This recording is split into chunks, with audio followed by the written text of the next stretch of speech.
Kung bago ka pa lang sa aking YouTube channel, please subscribe at i-hit ang notification bell para updated ka sa aking bagong videos. Zephanie at Michael Seeger nag-trending online. Bakit kaya napaamin sila sa tanong ng mga netizens? Ang buong detalye, alamin!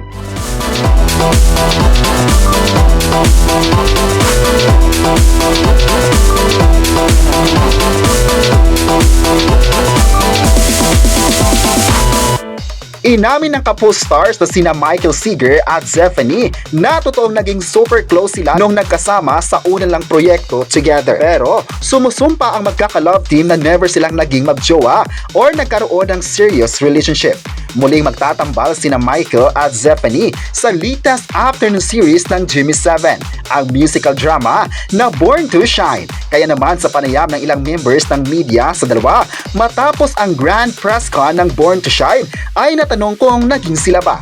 Sagot naman ni Michael, sobrang napakabata nila noon at inamin niyang isa si Zephanie sa naging close niya nung time na iyon. At ang masabi niya ay hanggang doon na lang talaga yung napuntahan niya. Good friends at nakafocus lang talaga sa trabaho. Pinapagalitan nga daw siya ng parents niya kung umaano siya, so para sa kanya talagang good relationship ang nakuha niya nung time na iyon.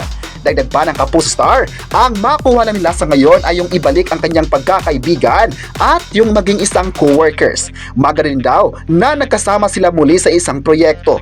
Sundot ang tanong naman kay Michael kung hindi nga ba nangligaw siya kay Zephanie. Ayon pa niya, hindi naman raw. Close lang talaga sila at masaya na naging kaibigan si Zephanie. Ayon naman ang lead star ng Born to Shine, sumang-ayon siya sa naging pahayag ni Michael na kahit sino ma-admire talaga ang naging passion nito sa trabaho. Marami din daw mga pangarap si Michael na inihayag sa actress. Masaya din siya na nagsimula sila noon na parehong in-encourage ang mga sarili. Masaya din siya na ipinagkatiwala sa kanila ang bagong proyekto na ito at masabing lang reunion. Sa direksyon ni Rod Marmol, hatid ng GMA Entertainment Group ang isang palabas tungkol sa passion, destiny, musika at pag-ibig na magpapaalala sa mga manonood na lahat ng ipinanganak ay para magningning. Abangan raw ang Born to Shine mula Lunes hanggang Sabado 2:30 PM sa GMA Afternoon Prime ng Kapuso Stream. Maaari din itong mapapanood ng Global Pinoys sa GMA Pinoy TV. Dahil dito ay marami ang kinilig sa naging pag-amin ng dalawa. Pero kahit hindi man sila ngayon, ngunit umaasa naman ang mga fans na magiging sila in the future.